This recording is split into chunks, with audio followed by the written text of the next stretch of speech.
우리는 주님 앞에 우리 스스로가 한 발짝으로도 앞으로 나아갈 수 있는 그런 마음을 갖고 있거나 그런 사람이 절대 아니에요. 주님이 이끌지 않으면, 그분이 은혜를 주시지 않으면 우리는 주님 앞에 한 발짝도 앞으로 나갈 수 없는 무능력자란 말이에요. 그런데 우리가 이렇게 주님 앞에 나올 수 있고, 환경 주시고 마음 주시고 육체의 건강 주시고, 이렇게 주님을 찬양하고 기도하고 주의 말씀을 들을 수 있는 것은 엄청난 그분의 은혜와 축복이 있다는 걸 계시해 주는 줄 믿습니다. 그래서 이런 것을 주님이 나를 이끄셔서 내게 은혜 주셔서 이렇게 오게 하셔서 이렇게 고백을 하고 이런 관점으로 봐야지, 내가 시간 나서 저기 어떻게 하나 이제 가보고 싶어서 갔다, 모든 초점이 자기한테 두기 시작하면 이 사람은 하나님을 잃어버릴 확률이 100%예요. 모든 게 우연이 없잖아요. 우리의 삶 속에 특히 영적인 부분에 대해서 그거는 절대 우연이 없다라는 거죠. 그렇기 때문에 그분이 이끄셔서 왔다면 그분은 목적을 가지고, 우리를 향하시고 목적을 가지시고 이끄시거든요. 그러면 이끄실 때 주님, 제가 여기 있는 이유가 뭐고 주님은 뭘 바라십니까? 라고 주님께 물어봐야 돼요. 자꾸 물어보는 신앙이 어떻게 되는 줄 아세요? 나중에는 물어보지 않아도 그분의 마음을 아는 데까지 이르러요. 그러면 왜 성도가 오래 신앙 살아도 그렇게 무식하냐? 하나님 앞에서 물어보는 신앙을 안 해서 그래요. 질문하는 신앙이 아니라는 거예요. 그러니까 질문을 안 하고 자기 측측대로 자기 생각대로 하니까 하나님과 전혀 다른 길을 가는 거예요. 우리는 이게 있습니다. 옛날 분들은, 저 같은 제 세대에는요, 질문하는 걸 두려워하고 뭘 질문할 줄도 몰랐어요. 질문하는 자체가 어려웠거든요. 윗사람한테, 선생님이나 부모님한테 그냥 명령이 떨어지면 그냥 그대로 순종하는 게 그게 최고지, 질문을 한다는 자체가, 어른한테 질문하잖아, 이 건방지게 질문한다고, 하라는 대로 하지, 무슨 생각을 가지고 무슨 질문하냐, 이런 식이었거든요. 근데 이게 어쩌면 신앙에 좀 나이가 있는 분들은 신앙을 이런 식으로 해요. 하나님 앞에 뭘 질문하는 것을 두려워하거나 안 하거나 자기 생각을 가지고 그냥 신앙생활하다 나중에 낭패를 당하는 거예요. 이렇게 살면 안 되죠. 다윗은요, 이제 그 다윗의 생애를 보면 하나님께 계속 질문하는 그 장면들이 나오거든요. 저는 그것이 하나님 기록해 놨다는 것이 결국 다윗이 하나님의 마음에 맞춰서, 처음부터 하나님 마음에 맞춘 자가 아니었단 말이에요. 처음에는 하나님을 향한 신앙만 열정을 가지고 있었던 사람이었지, 하나님과 마음을 맞춰서 가는 사람은 아니었어요. 근데 이 다윗이 언젠가부터인가 하나님과 마음에 맞춰서 하나님이 아주 인정하시는, 그는 내 마음에 합한 자다라고 인정하는 데까지 가는 데는 그게 저절로 된 게 아니라, 그게 힌트를 얻을 수 있는 게 다윗 생에 하나님께 항상 물어봤어요. 갈까요 말까요?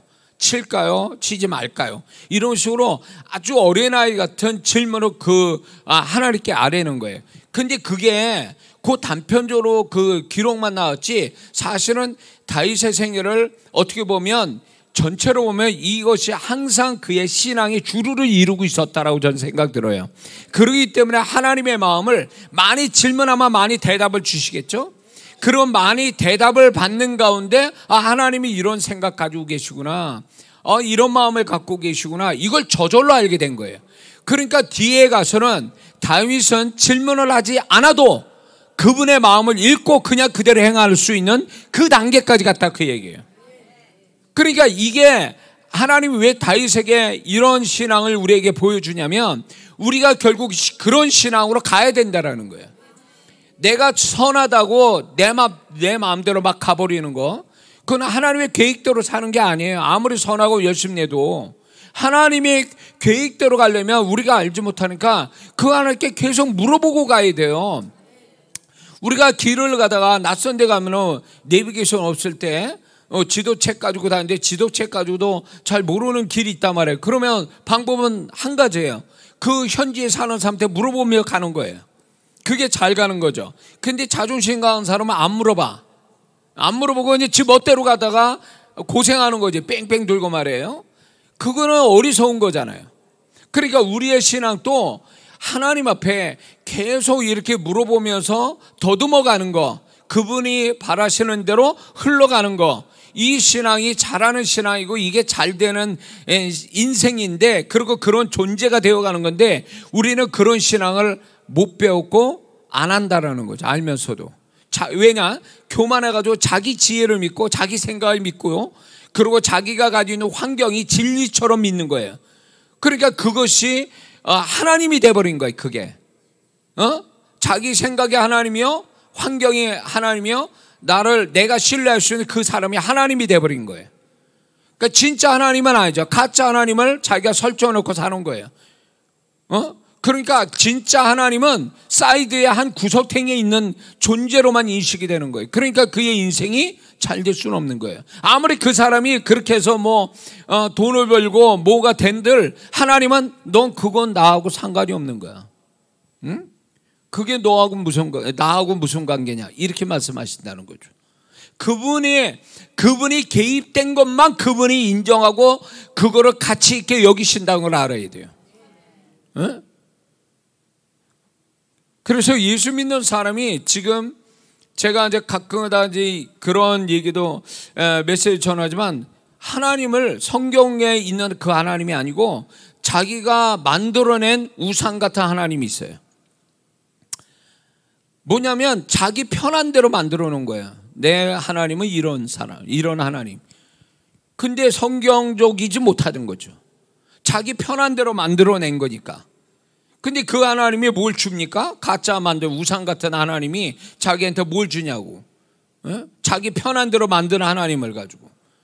그러니까 이미 성경을 떠난 거고, 성경에 나타난 그 하나님은 어제나 동일한데 오늘까지 장래에도 동일한 그 하나님을 내 현재의 삶에서 증명하고 그 하나님이 맞다라고 내가 증명해내는 이런 신앙이 되는데, 이게 액면 그대로 성경의 하나님이 아니라 내가 좋을 대로 만드는 그 하나님을 만들어 놓고 가니까 그 하나님이 아무것도 그 사람한테 해주는 게 없다, 그 얘기예요.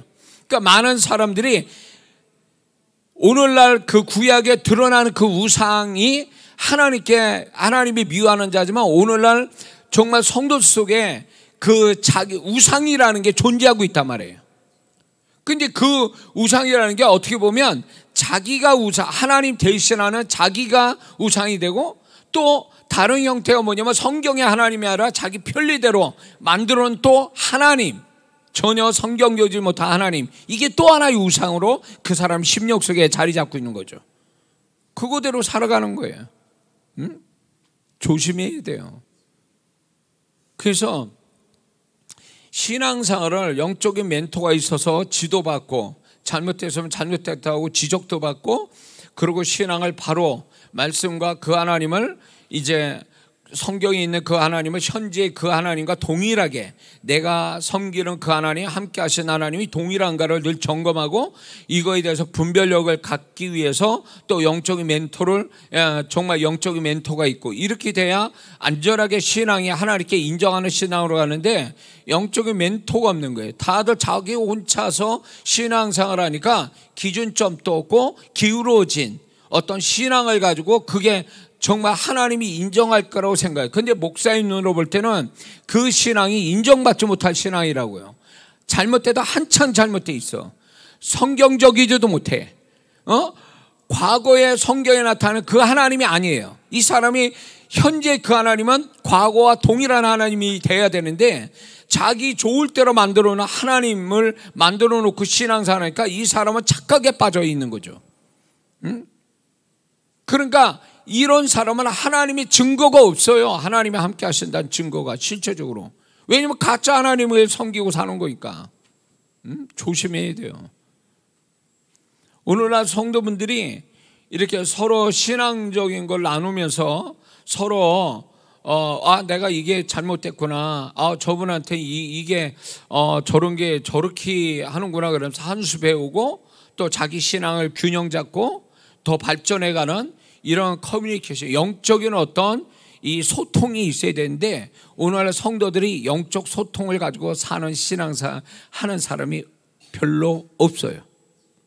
왜냐하면 자존심이 있고 교만하고 그러고 하도 못 믿는 세대가 돼버리니까 한 교회 다녀도 같이 말을 섞이기가 부담스러운 거예요. 그러다 보니까 자기 혼자 신앙사라니까 어디다 견주거나 뭔가 이렇게 교정할 뭐 대상이 없는 거예요, 그냥. 그러니까 목사님 설교 듣는 게 전부요. 근데 그렇다고 그러면 자기 개인적으로 성경을 보면서 그 안에서 하나님을 정확하게 아느냐? 성경도 안 봐요, 또. 그러니까 신앙이 이상하게 돼버린 거죠. 이런 신앙이 무슨 축복이 되겠습니까? 하나님의 나타남이 있겠냐, 그거예요. 하나님이 뭔가 하나님 뜻하고 어떤 반대로 가거나 잘못된 데서 그분이 나타날 이유가 없단 말이에요. 근데 많은 사람이 하나님 오늘 하루에 하나님이 주님이 어떻게 함께 하셨습니까? 어떨 때 그분이 나타나시고 말씀하셨습니까? 이거를 질문을 던질 때 대답을 할 수 있어야 되거든요. 왜냐하면 그분은 우리와 24시간 함께 하신 분이잖아요. 그러면 그분이 어떻게 하셨는지는 대답을 해야 되는 거예요. 근데 못한다면 이 사람은 못 찾은 거지. 그분을 발견하지 못한 거예요. 발견하지 못할 뿐만 아니라 이 사람은 어쩌면 가짜 주님을 섬기고 살아서 이 진짜 주님을 모르고 살고 있는 거죠. 그래서 마귀가 오늘날 교회를 분해시키기 위해서 어떻게 하냐면 다 홀로 있게 만들어요. 혼자 이렇게 소통하고 연합하는 거를 마귀는 두려워하거든요. 그러니까 이거로 못하도록 자존심도 강하게 만들고 교만하게 만들고 혼미하게 만들어서 각자 혼자 신앙생활을 만들어요. 그러니까 그런 성도분들이 열심을 내지만 이미 잘못돼 있어. 그런 성도들 많다고요. 오늘 이제 목사님이 설교할 때 신앙생활 잘하라 격려 차원에서 좋은 이야기를 하는데 좋은 얘기만 골라서 듣는 거죠. 그러니까 자기를 실체로 못 보는 거예요. 자기 실체로 못 보게 되니까 이게 나의 문제로 발견해야 발전이 그만큼 되는데 문제로 모르니까 발전도 없는 거예요. 그래서 주님을 적나라하게 주님을 만나서 그분으로부터 나를 비추어 나를 적나라하게 보고 그걸 인정하고 그분한테 엎드리고 회개하고 고백하고 이런 신앙이 돼야 성장하는데 자기를 못 보니까 문제가 뭔지도 모르니까 당연히 그 사람은 성장이라는 게 그분 앞에 성장이라는 게 존재하지 않는 거예요. 그러니까 어떤 성도는 직분 있고 체험 있고 어떤 성도는 그렇게 연수도 있는데 영혼의 상태로 보면 잘못된 사람 많다고요. 어떻게 하냐면 제가 영혼의 상태를 형상으로 느끼기도 하지만 영혼의 소리로 들어보면 그 영혼의 소리가 하나님께 부정적인 말하고 잘못된 말을 하는 영들이 있단 말이에요. 그러면 그 상태면 엄청 잘못된 거예요. 그 사람은 엄청 잘못됐는데 자기가 아냐고 그거를. 그게 그 사람 실체인데 그 영이. 이거는 뭔지 모르게 오랫동안 누적돼 가지고 굳어져 버린 그 영의 상태가 잘못된 거예요. 이 사람은요. 그러니 그런 사람은 신앙생활에도 그분의 터치를 못 받고 그분의 음성도 못 듣고 그냥 소경이요 규모거리가 되는 사람 되는 거예요.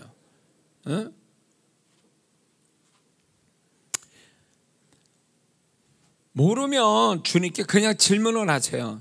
제가 하다 못해 원초적인 질문들이 자주 할 수 있어야 돼요. 주님, 제가 뭘 잘못했습니까? 제가 어떻게 생각해야 되죠? 이 상황에서 어떻게 해야 되죠? 자꾸요 기본 아주 아이들이 이제 말을 배우기 시작하잖아요.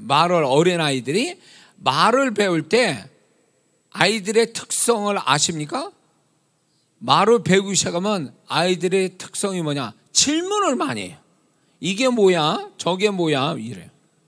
거기에서 단어를 배우고 그거에 어떤 사물에 대한 인식을 하게 되죠. 질문을 자꾸 던져서 엄마가 그 얘기를 해주고 설명해 줄 때 그 아이는 지식이 쌓이는 거거든요. 그러면서 사람다운 어떤 지식을 이제 엄마로부터 배우는 거예요. 그걸 채워가는 거죠. 사람다운 이게 이제 가는 거겠죠. 그처럼 우리 신앙도 원초적으로 주님께 자꾸 물어보면 그분은 질문하는 걸 좋아하시기 때문에 답을 주시길 좋아하신다는 거예요. 그러니까 내가 질문조차 안 하면 제가 경험한 주님은 어떻게 하냐면, 제가 여기까지 이 정도 영성을 가지고 제가 목회자도 가르칠 수 있는 단계가 됐을 땐 21년 전에는 방언밖에 못한 사람이에요. 근데 여기까지 올 때에 제가 주님께 수도 없이 질문하고 질문한 거 답을 노트에다 쓴 게 많아요. 그 노트가 지금 또 그게 이제 책을 만드는 어떤 원재료가 된 거예요. 제가 책을 만드는데, 근데 어떤 주님이 어떤 때는 이렇게 얘기해요. 제 책에서 나오는 그 내용들이 사실은 내가 질문해서 주님께 받아서 적은 것도 있지만, 제가 뭘 질문을 해야 될지 모를 때 그분이 나를 이런 걸 질문하라고 떠오르게 하세요. 너 이런 거 질문해 줄래? 이렇게 얘기는 안 하세요. 근데 내가 그분이 어떻게 하냐면 내 안에서 의문점을 자꾸 갖게 하는 거예요. 이게 왜 이렇게 되지? 저는 이해가 돼야 확신을 갖는 사람인데 이해가 안 되는 게 있어요. 현상은 있는데. 그럼 왜 이게 어떤 원리에서 어떤 과정을 통해서 이렇게 되지? 라는 걸 자꾸 의문을 갖게 되면 그 의문 자체를 처음에는 내가 뭔가 좀 아는 사람이니까 이런 의문도 생기는구나 이렇게 생각했는데 그게 아니에요. 나중에 알고 보니까 주님이 뒤에서 의문점을 갖도록 바람을 놓으신 거예요. 그래서 주님께 질문하면 그분이 기다렸던 짓이 저에게 설명을 한 게 지금 제 책에 나온 것들이 다예요. 저게 지금 설교하는 것도 마찬가지고. 그러니까 저는 신앙이 잘한 게 목사지만 목사가 신학 공부했다고 똑똑해지는 것도 아니에요. 성경 많이 봐서 가르치기는 했지만 정말 주님으로 또 배우는 게 있거든요. 그때마다. 근데 이거에 저는 제가 이 성장이 될 때까지는 질문하고 대답받는 거, 그분으로부터 이걸로 제가 성장했거든요. 그렇기 때문에 여러분들도 질문할 게 굉장히 많다고요, 사실은. 근데 어떤 분은요, 예를 들어서 아주 재미있는 얘기는 어떤 분이 기도 중에 환상을 보여주셨대. 근데 환상을 얘기해요. 근데 내가 봐도 해석이 안 돼. 그러면서 저한테 와서 해석시켜달라는 거예요. 물론 해석이 되는 것도 있지만 안 되는 게 있어요. 왜냐하면 그 사람에게만 계시해 주는 게 있어요. 다 되는 게, 방언 통역도 다 되는 게 아니에요. 그분이 그 1대1에 그분을 인격을 존중하기 때문에 가려주시는 것들이 있어요. 100% 통역은 안 돼요. 그 인격을 지켜주시기 때문에 성령께서 제한적으로 통역을 시켜주시는 거거든요. 그런데 그런 환상에 제가 해석도 안 되는 걸 가지고 와서 해석해달라고 하는데, 제가 이런 얘기했어요. 왜 그 환상이 보여주실 때 주님께 물어보지 왜 저한테 가지고 와서 물어보냐고 그랬어요. 주신 분한테 물어봐야 정확하게 답을 얻는데 왜 나는 알지도 못하는 환상 가져와서 나한테 물어보냐고, 번지수가 잘못됐다고 제가 그런 얘기하거든요. 그 자기 얘기도요 주님께 물어보면 되는데 물어보질 않아. 그러니까 그거는 의문점으로 계속 남아있는 거예요. 그러니까 주님이 볼 땐 답답한 거예요. 주님이 한 번에 명쾌하게 어떤 말씀이나 환상이나 이런 거 주실 때 한 번에 알아챌 수 있는 것들이 있어요. 한 번에. 근데 한 번으로 아는 게 아닌 것들도 있어요. 들려주신 말씀이나 보여주신 환상이 이게 도대체 모르면 하는지 모르겠어요. 이거는 뭐냐면 질문해라 이런 뜻이에요. 근데 질문을 안 하니까 그거는 계속 퀘션 마크로 계속 그냥 놔둬버리는 거예요. 그러다가 잊어버리는 거지. 그게 정말로 진짜 중요한 얘기인데. 응? 그러니까 이게 주님과의 이렇게 소통하는 데 있어서 그분은 나를 성장시키고 그분이 가지신 걸 나한테 전이시켜 이렇게 나한테 물려주시기로 하는데 그 과정이 질문과 대답이에요. 질문과 대답. 이스라엘이나 이슬람교가 코란과 그다음에 성경 모세 오경 가지고 그들이 그 신앙 성장하고 하나님을 알아가는데 하는 방법이 뭔지 아세요? 질문하고 대답하고 토론하고 이걸로 신앙을 성장시키는 거예요. 그러니까 이스라엘의 히브리대인가 그 성경 이렇게 배우는 데 있어서 이 사람들이 계속 소리내서 성경 읽고 토론을 해요. 얘기를 하고 질문 던지고 대답하고 이런 식으로 하니까 확실해지는 거야, 신앙이. 이걸로 인해서 2000년 동안 나라가 없이 유대인들이 그렇게 나라 없이 떠돌아다녀도 2000년의 세대에 엄청난 갭이 없는 이유는, 신앙에 갭이 없었던 거는 항상 말씀을 가르치고 질문하고, 아이들은 부모로부터 질문하면 부모가 가르쳐주고, 이런 걸로 신앙이 다져왔기 때문에 2000년 나라 없이 살아도 신앙은 유지됐던 거예요. 이슬람교가 지금 이렇게 번성하는 것은 그들의 어떤 율법적 행위뿐만 아니라 그들은 끊임없이 이거를 말하고 토의하고 질문하고 답을 얻고 뭐 이런 식으로 진행하다 보니까 신앙이 굳건해지는 거거든요. 근데 우리는 그렇게 안 해요. 들은 걸로 끝나. 목사님 설교 들은 걸로 끝나. 구역장에 공과 얘기하는 거 그걸로 끝나. 일방적 듣는 거예요. 신앙은 일방적 듣는 데서 자라지 않아요. 듣고 말을 해야 돼. 질문을 하든 뭘 생각해서 얘기하고 상대방이 또 얘기하고 이러면서 신앙이 성장하는 건데, 이거를 안 한단 말이에요. 그러니까 신앙이, 교회는 열심히 나오고 설교는 잘 들었는데 신앙은 형편없어. 말씀에 대한 확신도 못 가져. 왜 그런지 아세요? 듣기만 했지 말하지 않아서 그런 거예요. 그거를 같이 나눌 사람이 필요한 거거든요. 그런 가운데 배우는 거죠, 서로가. 그게 이제 하나님을 알아가는 아주 중요한 태도고요. 실제로 주님과의, 제가 주님과의 어떤 소통 속에서 이걸 통해서 주님을 알아온 게 많거든요. 그걸 얘기하는 거죠, 설교 중에. 그냥 저절로 알게 된 게 아니에요. 끊임없이 성경 속에 그 주님을 현실 속에, 내 현실 속에 그분에게 항상 물어보고 그분의 답을 얻고, 항상 그런 식으로 하니까 지식이 늘은 거지, 그런 부분에. 질문하면 답을 주시니까 그게 하나의 지혜가 되는 거거든요. 이런 신앙이 그분과 말씀과 아니면 그분과의 어떤 소통 속에서 이런 식으로 신앙생활을 한다면 이 사람은 절대로 흔들림이 없는 신앙으로, 존재로 살아갈 수 있는 줄 믿습니다. 또 하나 얘기하고 싶은 건 이거예요. 하나님은 긍정적인 어떤 자기답게 사는 사람에게 하나님의 여호와 이레, 하나님이 준비한 걸 만난다는 거예요. 이게 무슨 얘기냐면, 쉬운 얘기 같아도 쉽지 않은 얘기예요. 뭐냐면 자기답게 산다, 하나님이 인정하시고 칭찬만 하고 하나님이 보실 때 긍정적으로 바라보시는 자기다움, 나다움, 이거를 가지고 산다는 게 쉬운 얘기가 아니에요. 그러면 이 말을 어떻게 쉽게 좀 여러분들이 이해하기 위해서 이런 식으로 하면 이해가 될 거. 아, 이건 내 스타일이 아닌데, 현대적 용어로 쓴다면 이건 내 스타일이 아닌데, 아, 나는 나는 이런 거 원하지 않는데, 뭐 이러면서 자기의 어떤 그런 게 있잖아요. 자기 어떤 스타일, 자기 어떤 패턴, 이런 게 다 각자, 우리는 그러게 개성이라고 얘기하잖아요. 누구는 개성을 또 그렇게 해서 개 같은 성격이라고. 그건 아니에요. 그건 아니고 그 사람만의 독특한, 그 사람만의 가지고 있는 거, 이게 굉장히 중요하다는 거예요. 왜냐하면 하나님은 그 사람 다운돼서 역사를 하시지, 이 사람이, A라는 사람이, A와 B라는 사람이 있어요.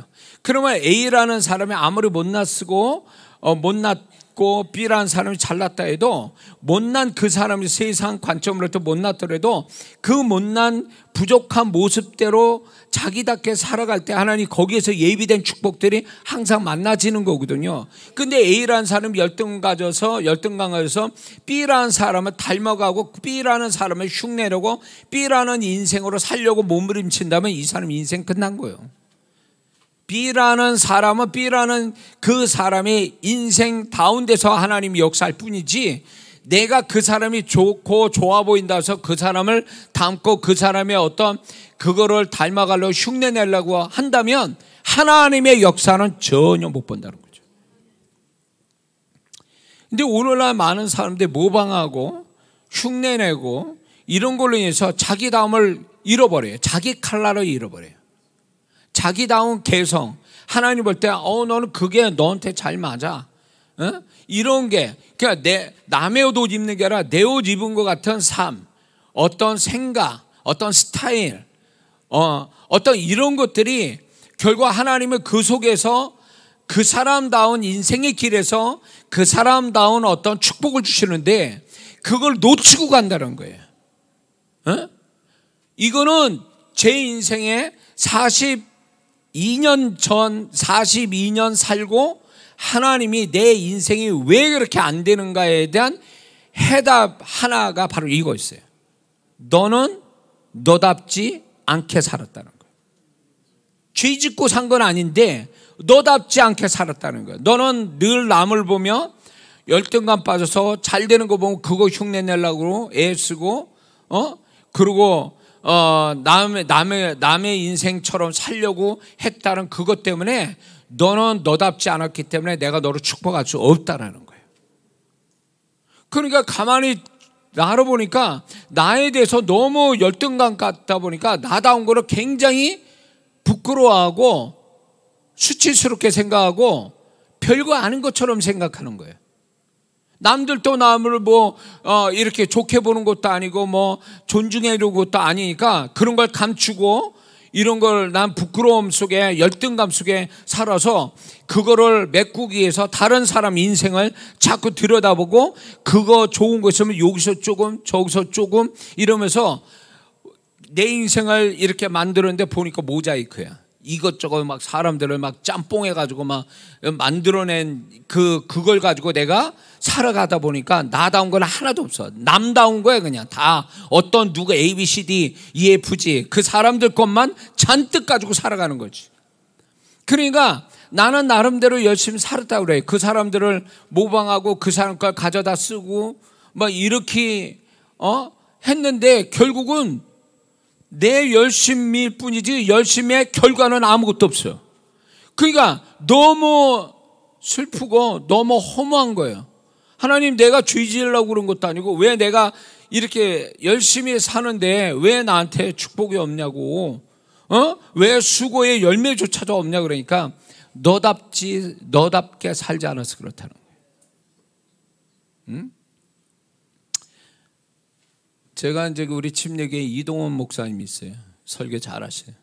그 청년 때부터 제가 은혜를 받았어요. 그 목사님 설교에 한참 듣다 보니까 이 목사님이 내 설교에 아주 모델이 돼가지고 설교를 막 듣다 보니까 나도 듣다 보니까 저도 젖어서 이동원 목사님 톤이 나오고 나도 너무 좋아서 그거를 이동원 목사님 설교를 흉내를 얼마나 낸지 몰라요. 의도적으로. 그래가지고 설교를 그렇게 했어요. 초창기 제가 이제 녹음이 그게 잘 안 됐었지. 초창기 설교는 이동훈 목사님이 흉내내는 설교였다고. 설교 패턴도 그러고 이 톤 자체도 그렇고. 그런데 그렇게 해서 무슨 그러면 뭔가가 영적인 좋은 결과가 나와야 되는데 그게 아닌 거예요. 그게 아닌 거예요. 그래서 주님이 나중에는 그걸 가르치신 거예요. 너답게 해라, 너답게. 그래서 나는 그게 남의 옷 입은 거예요. 일시적으로는 이제 목사님 설교 들으면 이동훈 목사님이 생각이 나요. 이러니까 기분은 좋았는데 그거는 결국 내가 아닌 거지. 남 흉내낸 거잖아요. 아무리 그분이 훌륭해도 결국 내가 아니에요. 그분을 흉내낸 어떤 모조품이지 짝퉁이지 진짜 나는 아니거든요. 그때 이제 주님이 가르친 거예요. 너답게 해라. 어설프고 서툴러도 너답게 하라는 거예요. 그래가지고 이제 저답게 하는데 문제는 뭐냐면 나다운 게 뭔지를 모르겠는 거예요 도대체. 남의 거 막 죄다 복사해가지고 쓰다 보니까 이게 나다운 건지도 모르겠어요. 이게 한 번은 설교가 너무 안 떠올라가지고 주일날 아침까지 밤새도록 의자 앉아서 설교 영감마저 설교한다. 설교 영감이 안 떠올라서 아침 됐는데 설교는 해야 될 거 그래가지고 오카노 목사님 설교 집을 가져다가 오카노 목사님도 제가 좋아했거든요. 여기 오카노 목사님 설교를 그 설교 책이 있어요. 집이 있어요. 설교 나오면 그거를 하나를 뺏겨가지고 정리해가지고 설교를 했네. 그때는 또 오카노 목사님 미쳐가지고 또 오카노 목사님 설교까지 그 흉내내고 뭐. 그런데 그 설교한 것이 저한테 개망신 당하는 어떤 계기가 됐어요. 그게 뭐냐면 그 당시에 우리 교회 어려운 교회 정말 진짜 엘리트 아주 정말 우리 교회답지 않은 성도가 괜찮은 성도가 들어왔어요. 부부가 아주 열심히 그 성도를 이렇게 섬겨주고 이랬는데 이제 그 여자 성도분이 제 설교를 듣고 다른 집사님한테 이랬대요. 목사님 설교를 어디서 많이 들은 것 같다고. 뜨끔이지. 근데 그 집을 신방을 가게 됐어요. 딱 신방 갔는데 그 집 보니까 내 설교 그 욕하는 목사님 설교집이 거기도 있네. 그 양반은 설교 테이프까지 가지고 있는 거예요. 그러니까 뭐 아는 거지 이거는 뭐 빼도 박지도 못하는 뭐 완전히 그렇게 걸려버린 거예요. 그게 발단이 돼가지고 그 부부가 나가게 됐어요. 이래저래 막 이렇게 복합적으로 해가지고 나가면서 주님 앞에 제가 이제 결심한 거죠. 내가 설교를 10분 하다 내려온 한이 있어도 절대로 다른 목사님 설교를 뺏겨서 하진 않겠다. 그게 원래 이렇게 저는 도움 구하는 게 저는 싫어하는 스타일이거든요. 자존심 있어서. 근데 그때는 어쩔 수 없이 한 번 했는데 그게 된통 걸린 거예요. 그러면서 하나님이 가르치는 게 그게 뭐냐면 너는 너답게 하라는 거예요. 너답게. 짧게 해도 너답게 해라. 그래서 그때로 지금까지 저는 한 번도 남의 설교를 듣지도 않고 보지도 않고 뺏기지도 않았어요. 지금까지. 저다운 설교를 지금까지 만들었는데 하나님은 역시 주님이 저한테 들려주신 그 음성은 진리였어요. 저답게 하니까 하나님이 저다운 내가 확신을 가지고 내 옷 입은 것처럼 설교를 할 때 이 설교의 주의 음성 듣고 설교를 듣고 축복받은 자들이 나타나니까 그래서 나다운 게 능력이고 주님이 기름 부어주시고 축복하시는 거구나 이거를 알게 된 거예요.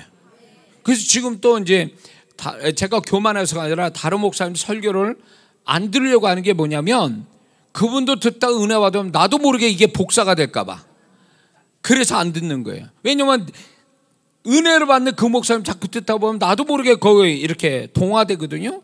그러면 나다운 걸 순간에 잃어버리는 거예요. 내 스타일이 있잖아요. 이 톤이나 내용이나 이런 것들이 그런 걸 놓쳐가는 거예요.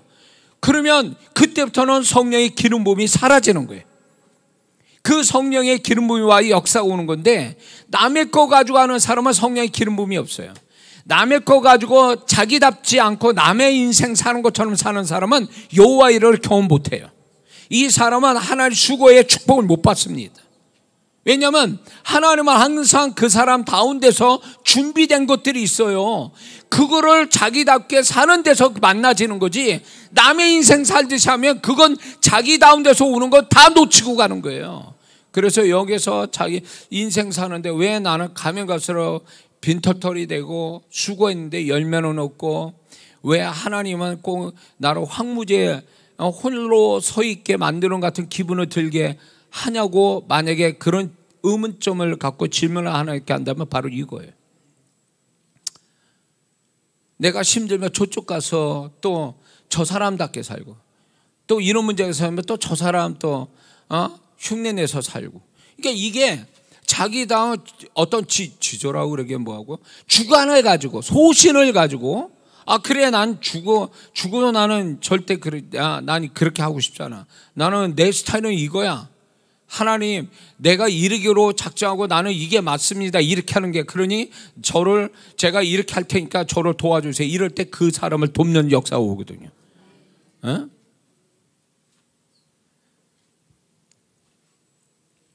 개척할 때도 이제 개척할 때 이제 교인이 하나도 없었어요.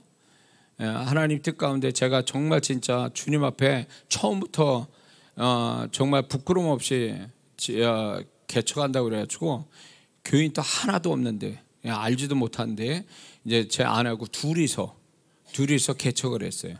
그래가지고 나무 판때기 깔아놓고 제 아내는 앉혀놓고 나는 서서 예배드리고 그렇게 지하에서 시작을 했어요. 그렇게 하면서 제가 그랬어요. 그때 이제 박 목사가 이제 직장 다닐 때 직장 그만두라고 하나님 책임져 주신대. 예? 그리고 누구한테도 도움을 청하지도 않았어요. 오직 주님이 주신 걸로 우리는 산다 이래. 그런데 정말로 이제 그런데 제 아내 직장에서 그걸 뜯어막인 거예요. 퇴직 못하게. 그래서 조건이 1년만 다니라고. 그래서 이제 할 수 없이 1년을 다니게 하고 1년 딱 된 때에 그만두라고 사표 쓰라고 딱 그리고 사표를 썼어요. 그러면 이제 그때 이제 교인들도 없고 뭐 이건 생활조차도 안 되고 교회 운영도 안 되니까. 근데도 주님 책임져 주신다고 제가 누구한테 뭐 이렇게 그래서 처갓집한테도 도움을 구하지 않은 이유도 아직 그때는 믿지 않으셨으니까 하나님 믿고 산다는 애가 이거 뭐 맨날 구러 다니고 도움 구청하고 다니고 그러면 이게 하나님 영광 가릴 것 같아서 아예 그런 얘기도 안 했거든요. 저희 부모님도 그렇고 뭐 전부 다 그렇게 했어요. 우리 둘만 가지고 하나님이 도우신다 이러거든요. 그게 제 스타일이었어요. 예.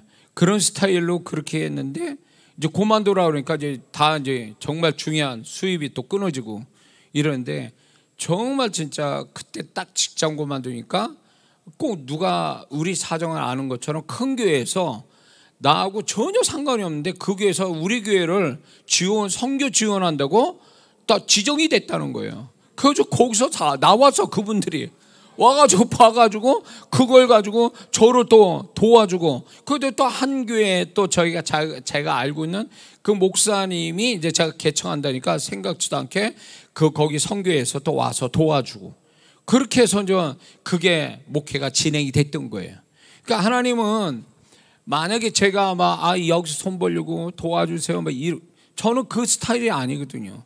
지금 굶어 죽어도 앉아서 굶어 죽어야지 어디 돌아다니는 건 누구한테 뭘 말한다는 자체가 그건 아니더라고. 하나님 그냥 제가 이렇게 있을 테니까 하나님 알아서 해주세요 이렇게. 한 번은 쌀이 떨어졌어요. 30 몇 년 전 얘기요. 이제 진짜 지하방에 쌀이 떨어졌어요. 떨어져가지고 이제 이렇게 제 아내하고 저녁에는 국수 먹게 생겼다. 쌀도 없으니까 돈도 없고.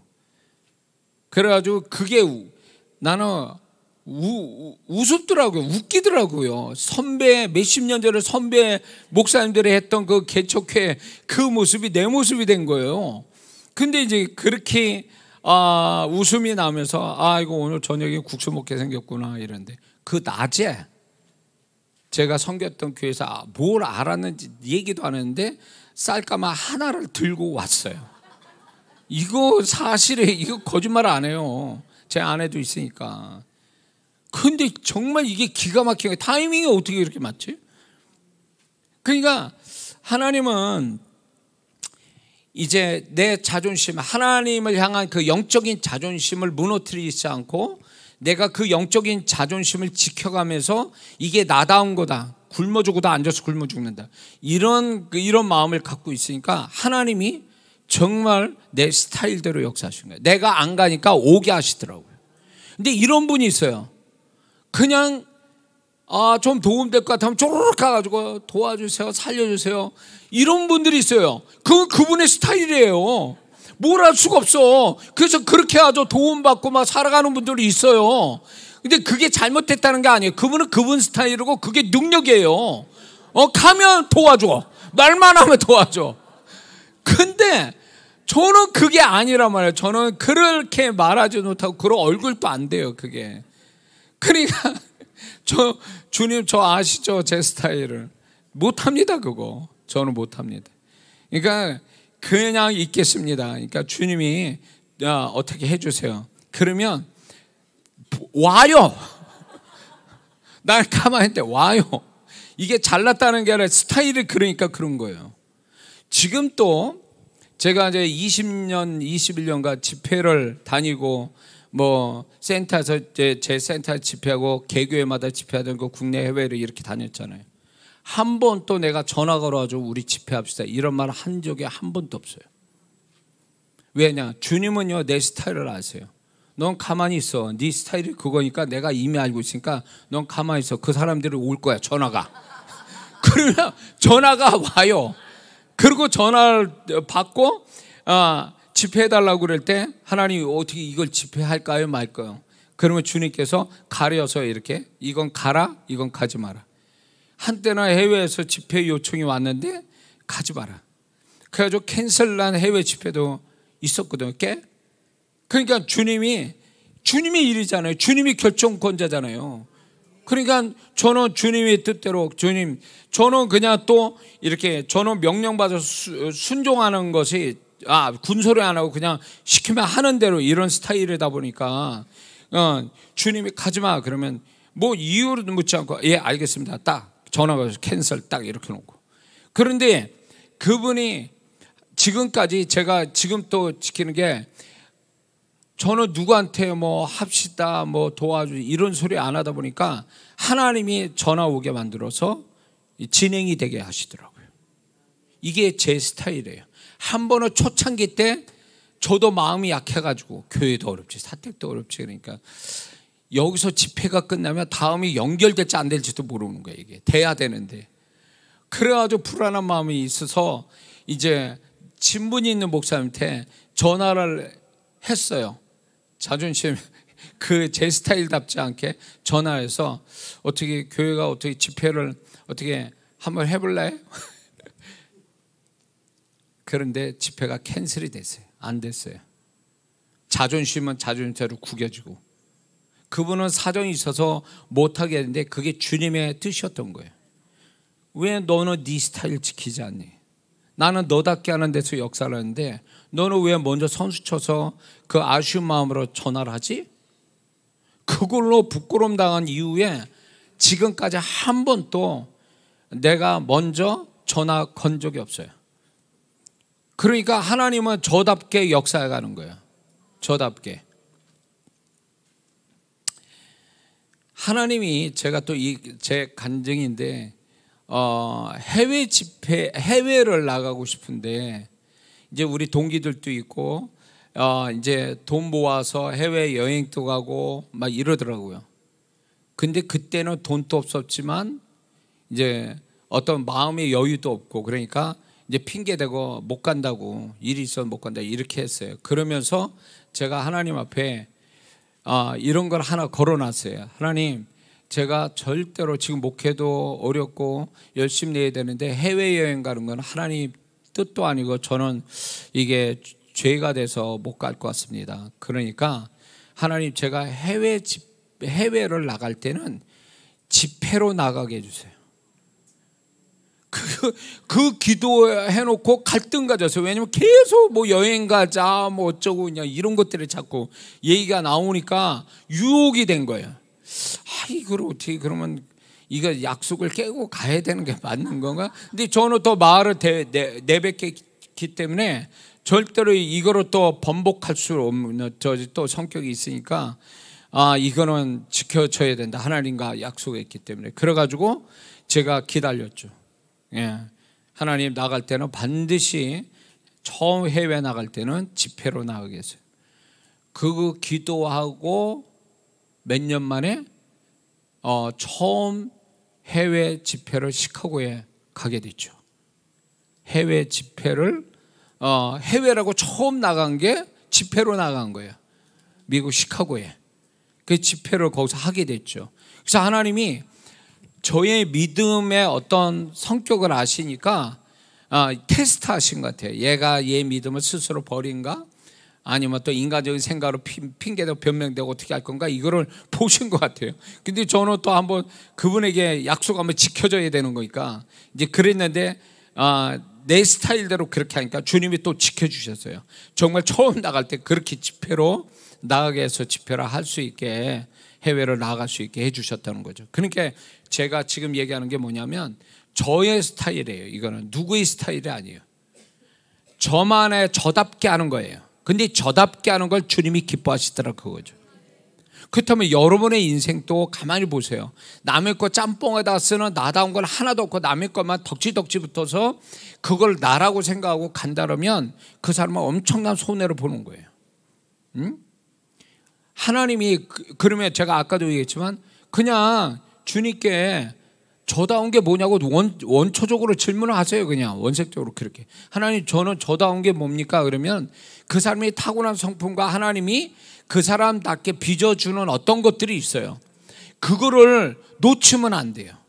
그걸 지킬 줄 알아야 돼요. 그게 하나의 일종의 하나님 앞에 믿음처럼 보이는 거예요. 나답게 살겠습니다. 이 나다운 데서 손해보고 또 유혹이 와도 저는 절대로 나다운 걸 포기하지 않겠습니다. 신앙에도 나다운 게 있어요. 삶의 패턴에도 나다운 게 있어요. 이 나다움을 여러분들이 지킬 줄만 안다면 하나님은 그 사람답게 역사를 해 주시거든요. 누구도 이해 못하는 그 사람이기 때문에 하나님이 그렇게 나타나시는 거예요. 그게 그 사람다우니까 역사가 그렇게 오는 거거든요. 제가 아까도 저에 대해서 얘기했지만 자기답게 하지 않으면 나중에 부끄러움을 느끼고 개인이 그랬다, 좀 믿음을 가지고 굳세게 나다운 걸 지켰어야 되는데 후회가 되더라고요. 그래서 여러분들이 나다운 거를 포기하고 순간의 어떤 유혹이나 순간의 어떤 상황에 거기에 뭔가 될 것 같아서 자기다운 걸 버리게 되면 반드시 나중에 후회됩니다. 자기다움을 버리면 주님의 도우심이 악한 일을 한 것도 아닌데도 도우심이 안 나타나요. 왜냐면 안 주시는 게 아니에요. 이미 설정을 어떻게 놓은 줄 아세요? 하나님이 나다운 데서 하나님이 나를 축복을 설정해 놨지 남다운 데서 설정해 놓은 게 없단 말이에요. 그러니까 다른 사람 모습처럼 일해버리니까 하나님은 나다운 데서 다 예비해 놓고 설정을 했는데 이건 하나도 손을 못 대는 거죠. 하나님, 그러면 나답지 않은 데서 끌고 와가지고 그러면 나답지 않은 데서 이걸 다 부어서 또 축복한다고요? 절대 그렇지 않아요. 그분은 그렇게 하시진 않아요. 그런데 놀라운 거는 제가 저답게 그 음성 듣고 충격받았거든요. 너답지 않게 살았다. 그래서 그때부터 이제 저답게 사는 게 뭔가를 찾아내고 나다운 거대로 이렇게 살려고 이제 하니까 놀라운 것은 그분의 손길이 풍성하게 그때부터 나타나더라는 거예요. 그전에는 전부 남의 거 구에다가 남의 거 흉내내고 남의 거를 덕지덕지 입어서 했는데 그게 잘못된 게 아니라 잘되게 하려고, 목회도 저도 잘되게 하려고 했던 게 잘된 게 아니었더라고요. 하나님이 결정적으로는 하나님이 인정해주고 보증해줘야 되는데 그게 안 나타나는 거예요. 왜냐면 나다운 게 아니니까. 그래서 지금 이 설교를 지금 메시지 듣는데 여러분들이 죄만 안 지면 하나님이 언제든지 나를 은혜 주시고 축복 주셔 라고 하지만 그건 광범위한 거예요. 좀 더 디테일하게 들어가면 이런 얘기예요. 자기다운 거. 그래서 하나님 앞에 이제 뭐래도 제가 이제 지금까지 부흥 사역하는데 하나님은 너답게 하라. 뭐든지 너답게. 그러니까 저답게 하는 데서 다른 분들은 뭐 그렇게까지 안 해도 되는데 왜 저 목사님 저렇게까지 하지? 라고 하지만 저는 저답게 하는 거예요. 근데 남들은 이해 못하도 나는 나답게 하는 데서 하나님은 거기서 놀랍게 역사하시거든요. 그래서 지금까지 누가 뭐래도 뭐 저를 뭐 이렇게 잘 모르는 분들은 이장호 목사에 대해서 뭐 이렇게 저렇게 얘기도 할 수 있겠어요. 그러나 그러거나 말거나 중요한 건 나는 그냥 나답게 할 뿐이에요. 나답게. 이장호 목사님 왜 설교를 저렇게 길게 하고 2번씩 하고 막 이러냐고. 그래도 상관없어요. 들을 사람은 듣고도 나다운 설교에서 나답게 진행할 때 하나님이 또 들을 사람, 축복받을 사람은 따로 있어요. 한 명도 없다면 이건 나다운 게 이건 망하는 나다운 거고 이건 버려야 돼. 이거는 고집이고 잘못된 거예요. 그러나 제가 주님이 인정해 주시는 나다운 대로 할 때는 반드시 그분의 보증한 역사가 온다는 거죠. 그걸 봤기 때문에 여지껏 제가 지금까지 버팅기고 있는 거죠. 그분 때문에 제가 이렇게 견뎌낼 수 있는 거죠. 그러긴 저만 그러겠습니까? 여러분들 마찬가지예요. 근데 이게 나다운 거를 이렇게 무너뜨리고 발견하지 못하는 건 열등감이에요. 나는 다른 사람보다 못났어. 난 가진 것도 없고 자랑할 거리도 없고 이런 열등감이 자기다운 걸 버리거든요. 자기다움을 찾지도 않고 자기다움을 무시해버려요. 그러니까 이 사람은 갈팡질팡하는 거예요. 자기 건 무시하고 남의 건 귀하게 여기고 거기 가서 들러붙어서 뭐가 될 것 같지만 절대로 인생 그렇게 되지 않습니다. 그러니까 이게는 열등감과 내 열등감은 결국 낮은 자존감이거든요. 자기를 우습게 여기는, 자기를 아주 무시하는 이 태도가 결국은 자기 스스로 자기 인생을 망치고 있는 거예요. 응? 제가 어저께 말씀 전했습니까? 베드로를 하나님이 귀하시잖아요. 근데 베드로는 핸디캡이 많은 사람이에요. 처자식고 나이도 있고 무식하고. 그럼에도 불구하고 그 베드로는 자기답게 제자의 모습을 보이잖아요. 주님께 지적받아도 자기 스타일을 버리지 않았다고. 그러더니 성령이 부르봤더니 자기 스타일대로 나가서 그냥 전도를 하고 있었잖아요, 복음을. 그런 데서 3,000명, 5,000명씩 예수 믿는 사건이 일어났잖아요. 그것처럼 우리가 좀 모자라고 부족할지라도 하나님이 그 사람에게 마음껏 축복할 수 있는 자기다움은 한두 가지는 다 있거든요. 그걸 놓치면 이 사람은 큰 축복 놓치는 거라는 거죠. 응? 근데 자기다움에서 한두 가지라도 자기다움을 통해서 하나님이 이 사람을 결정적으로 축복하는 그거를 모를 수도 있고 아는데도 무시해버리는 거예요. 열등감 때문에, 낮은 자존감 때문에. 그래 이런 사람은 남의 거 좋다고 그것만 뺏겨다가 막 쓰지만 결국 이건 결국 영원히 내 것은 안 되는구나. 이게 나의 것은 되지 않는구나. 내 것이 안 되기 때문에 이게 진정한 나의 축복을 만들 수는 없구나라는 걸 아는 순간은 시간 낭비다, 그 얘기예요. 그러니까 남의 거 들여다볼 거 없어요. 하나님의 호렙산에서 모세에게 뭐래요? 네 손에 있는 게 뭐냐는 거예요. 지팡이니다. 그 지팡이가 별거 아닌 흔하디 흔한 지팡이였지만 그 모세의 스타일이에요. 그 모세다운 게, 양치기의 모세다운 것이 장착한 하나라고요, 그게. 근데 그 모세의 그 지팡이가 엄청난 일을 하잖아요. 그러니까 아무것도 아닌데 모세 자체도 아무것도 아니라고 했지만 하나님은 거기에 기름 부어주시잖아요. 역사하시잖아요. 그것처럼 여러분 안에 모세의 지팡이 같이 스스로 아무것도 아닌 거라고 생각하는 그 무언가가 있다고. 그거를 버리면 안 되는 거예요. 그게 결정적 그 하나님이 축복하는 하나의 사건이 될 수 있거든요. 그런 것들을 찾아봐야 되는데 이 열등감, 낮은 자존감 이런 것들이 문제가 되기 때문에 하나님 앞에 저도 저다운 거를 찾아가기 전에 주님께서 심한 열등감에 벗어나기 위해서 내적 치유를 하시고 그리고 이제 이런 낮은 자존감을 고쳐주시는 은혜가 먼저 있었거든요. 그래서 나는 왜 이렇게 축복이 안 되지? 왜 저 사람 잘 되는데 나는 이렇지? 그러면 자꾸 먼저 가는 사람, 나보다 잘 된 사람 보고 더 열등감 가지고 위축되어 있다면 이 사람 자기 인생 스스로 망치는 거예요. 에? 망치는 거라고요.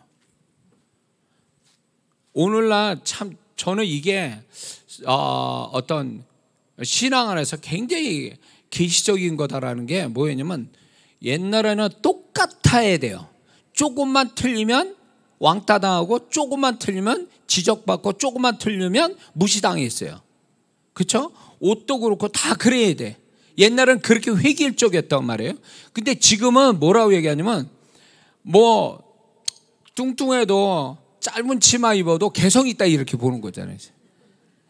그러니까 요즘은요 그런 사람이 굉장히 당당하게 자기의 다른 사람을 못났다라고 하는 그것도 당당하게 자기 맞게 뭐 옷을 입거나 자기다운 어떤 스타일을 가지고 있을 때 사람들은 뭐라? 오, 개성이 있다고. 좋은 말로 독특하다고.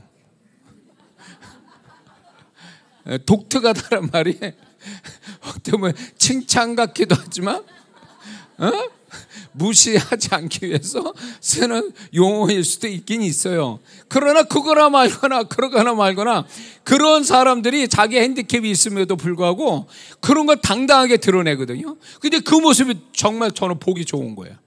숨기고 어쩌까 저 사람 지적하고 뭐 조롱하면 어쩌 이게 아니라 자기의 약점도 이렇게 드러내면서 그거를 오히려 사람들한테 매력적으로 보게 하고 그 사람들의 기쁨도 주고 그리고 자기 자신, 어떤 자부심을 갖게 만든다면 그 사람 다운 거예요, 그게. 그런 거. 그래서 이런 것도 있더라고요. 영국의 배우 중에 아주 못생긴 배우 있대요. 모델, 배우. 원래 잘할 때부터 왕따고 지적받았는데 이 사람은 못생긴 게 무기예요. 그래가지고 영화에 아주 독특한 역할을 하거나 모델에도 못생긴 모델인데 인기가 있는 모델을 이야기를 제가 본 적이 있어요.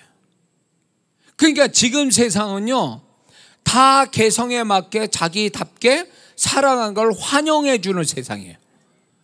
그게 도가 지나쳐가지고 막 이상한 짓거리 하는 사람도 있지만 자기답게 어떤 식이든 컴플렉스가 있음에도 불구하고 그런 걸 개의치 않고 자기답게 사는, 이게 세상의 어떤 한 풍조인데 저는 예수 믿는 사람이 이래야 된다고 보는 거예요. 우리는 완벽할 수 없어요. 근데 완벽해야 난 자랑할 수 있어. 사람들한테 난 드러냈고 자랑할 수 있어. 이렇게 생각하는 사람은 죽을 때까지 자랑할 거리가 없을 거예요. 우리는 완벽해 줄 수 없어요. 근데 어떤 사람은 이래요. 어떤 분이 이제 이런 걸 조사했다고 그래요.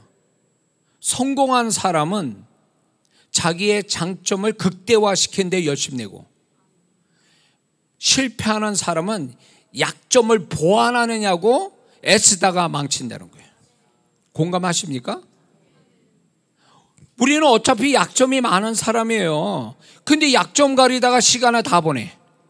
그럴 바에 나다운 장점을 드러내서 그거를 더 하나님 이걸 축복해 주세요. 이거 약점 보시지 말고 제 이 장점 보시고 저를 축복해 주세요. 이런 게 훨씬 기도 응답 빨리 받는 거 아니냐 말이에요.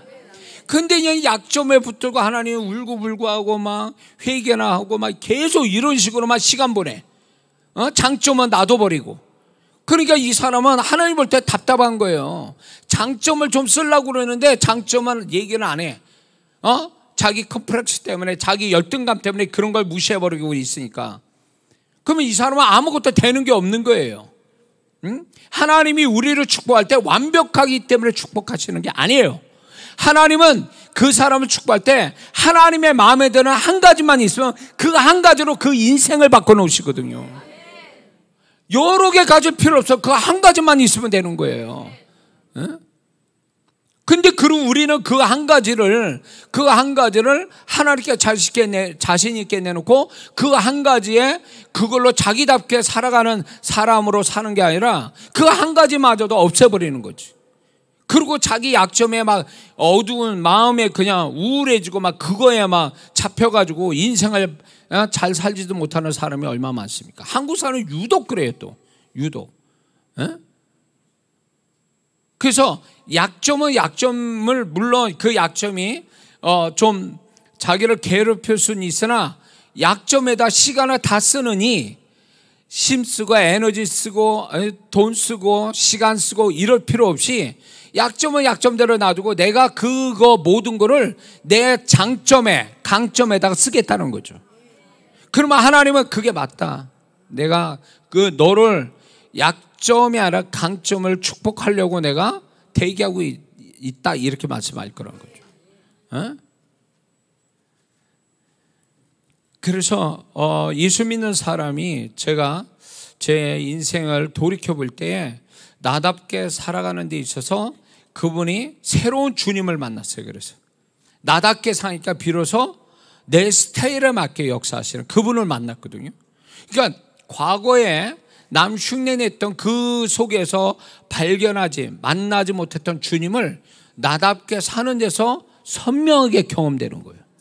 그게 왜 동일한 주님이신데 왜 내 인생이 달라진 것도 없는데 왜 주님의 나타남이 이렇게 다르냐? 그 결정적 변수가 뭐냐면 나답게 사냐, 나답지 않게 사느냐, 그 차이를. 고민 좀 하셔야 돼요. 여러분 답인 게 뭔지. 근데 이 나다운 걸 자꾸 비교하지 마세요. 그 사람이, 세상에 보세요. 쌍둥이도 똑같지 않아요. 그렇죠? 쌍둥이도 똑같은 사람 없어요. 그건 뭐예요? 하나님이 사람을 창조하실 때에 똑같지 않게 창조하셨다는 건 하나의 희귀성이 있다는 거예요. 그 사람만의 아주 독특하고 그 사람만이 가지고 있는 가치가 있다는 것을 얼굴에서 그 사람이 똑같지 않은 걸로 우리에게 계시해 주고 있는 거거든요. 그러면 나는 아무리 내가 못났어도 하나님은 나를 이렇게 창조하셨다면 이 속에서도 분명히 나에게 나다운 걸 축복하시고 이걸 존귀하게 여기시는 게 있다라는 얘기예요. 세상이 몰라줘도 상관없어요. 그분만 알아주시면 된다, 그거예요. 에? 지렁이가 뭐 1년에 1톤을 흙을 먹고 뱉는다고 그러는가요? 그 지렁이도 결국은요, 하찮은 미물이지만 땅을 아주 굉장히 옥토로 만드는 중요한 역할을 하잖아요. 별거 아닌 지렁이도 그 역할을 하죠. 하나님이 창조하신 미물이라고요.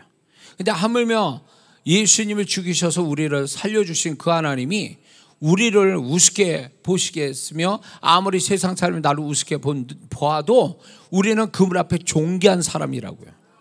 존귀하다고 해서 100% 완벽해서 존귀하게 하신 게 아니라 예수의 피가 있어서 우리를 존귀히 여기시고 뿐만 아니라 우리가 가지고 있는 그분이 축복할 만한 나다운 뭔가가 있기 때문에 그분은 나를 존귀하게 여기시는 거거든요. 그걸 드러내야 돼. 그거를 써달라고 해야 돼요. 그렇게 나다운 거를 자꾸 드러낼 때 그분은 절대로 그 성도의 그 나다운 거를 놓치지 않고 그걸로 축복하신 일들이 계속 일어나게 될 줄 믿습니다. 그래서 저는 처음에 몰라서 나다운 거를 그분이 발견시켜서 여기까지 왔는데, 나다운 거를 발견하고 가는 사람은 이게 있어요. 중간중간에 환경이, 사람이 어떤 것에 의해서 자꾸 나답지 못하게 나다운 걸 버리게 만드는 유혹들이 있어요. 그런 것들을 이겨야 돼요. 그러면 나다운 걸로 계속 가면 하나님은 그 사람은 점점 갈수록 그분의 손길이 풍성하게 나타날 줄 믿습니다. 예? 이게 서론을, 이게 원래 이게 한 5분짜리를 하려는 게 전체를 다 얘기하네. 자, 무슨 얘기인지 이해가 되시죠? 예. 그래서 베드로가 2배 채워주신 그 주님 앞에서 자기 존재를 발견했잖아요. 나는 죄인입니다. 이 고백하잖아요. 자기 모습을 진짜 본 거예요. 자기다운 게 뭔지를 알고 있었던 거죠. 그래서 거기에서 그의 인생이 달라지잖아요. 그러니까 우리가 어떤 식이든 주님을 대면해서 내가 어떤 존재인지를 정확하게 아는 거. 여러분이 여러분 자신을 안다고 생각합니까? 아니요. 저도 과거에 내가 이런 사람 될 거라고 생각도 못했어요. 학생 때 청년의 그 시절을 살 거라고 생각지도 못했고, 청년의 시절에 내가 목사 돼서 이렇게 될 거라고 살 거라고 생각도 못했고, 목사 되고 나서도 내가 이런 사람 될 거라고 꿈에도 생각 못했어요. 그건 결국 뭐예요? 내가 나를 아는 것 같아도 내가 나를 모른다는 거예요. 죽을 때까지 모를 수 있는 거예요. 그렇기 때문에 그런 어떤 내가 나를 아는 것처럼 모르기 때문에 주님은 내가 누군지, 나다운 게 뭔지를 그분은 계시해 주기를 원하신다는 거예요. 그래서 정말 우리가 혼미해서 남 흉내내 나오고 사는 게 아니라 정말 그분이 바라시는 나다운 대로 살아가는 거. 그래서 그 사람을 존귀하게 만들어 주시는 거. 그게 하나님 뜻이에요. 존귀하게 만드시는 거. 예. 제가 이 사역자로 이렇게 평택에서 뭐 몇몇 안 되는 성도하고 이렇게 했지만, 지금은 그래도 많은 나라에 제 설교를 듣는 분들이 있어요. 한인들이. 그거는 결국 뭐예요? 제가 저다운 사역자가 되고 메신저가 되니까 하나님이 그런 나다운 데서 축복하심이 나타난 거예요. 그러면 과거에 교회 거기 있을 때, 평택교회 있을 때, 그러면 지금보다 못나서 그런 거냐? 아니요. 제가 그랬잖아요. 이동훈 목사님 흉내도 내고, 오카노 목사님 흉내도 내고, 그때가 설교가 더 세련되고 좋았어요. 근데 왜 그분이 왜 축복을 안 해주시냐? 너답지 못했다는 거예요. 너답지. 남들을 볼 때는 뭐 은혜 받고 좀 한다고 그랬지만 나답지 않으니까 그분이 기름 부어줘서 축복해 주시는 게 없었던 거예요. 근데 지금은 그때보다 투박하고 여러 가지로 모자르지만 그래도 주님이 저의 설교를 듣고 주의 음성 듣는 분들이 많아졌다는 것은 내가 잘나서가 아니잖아요. 그분이 축복하셔서 나타난 거잖아요. 이건 결국 자기다움에서 하나님이 축복한다는 확실한 증거 아니냐 말이에요. 그러면 여러분도 마찬가지예요. 여러분의 삶의 지경이, 축복의 지경이 넓혀지려면 여러분답게 하세요. 모든 것을 여러분답게. 그러면 그분이 감동을 받으신다고 나답게 하면 누구도 못 막아. 그거는 사단 또 나답게 하는 데서는 사단 또 어떻게 할 수가 없어요. 왜? 나다운 데서 하나님이 역사하고 계속 나를 붙들고 가시기 때문에 그렇다는 거예요. 그러니까 남의 눈치 보지 말란 말이에요. 남의 흉내도 내지 말고 남 의식하지 말고 나는 이렇게 하는 게 잘 맞아. 나는 이렇게 하는 게 마음 편해. 나는 이렇게 하는 게 하나님 기쁘게 해드리는 것 같아. 그러면 그렇게 하란 말이에요. 남 이렇게 의식하지 말고 남 비난한다고 뭐라고 그런다고 위축되고 자기답게 하는 걸 또 스톱해버리고 이러니까 안 되는 거예요. 꿋꿋하게 자기답게 영적인 개성을 가지고 주님을 섬기면 여러분들은 반드시 이 여름 집회 이 설교를 통해서 여러분들이 고민하고 자기다움을 찾아간다면 이 여름 집회가 엄청난 전환점이 될 줄 믿습니다. 기도하겠습니다.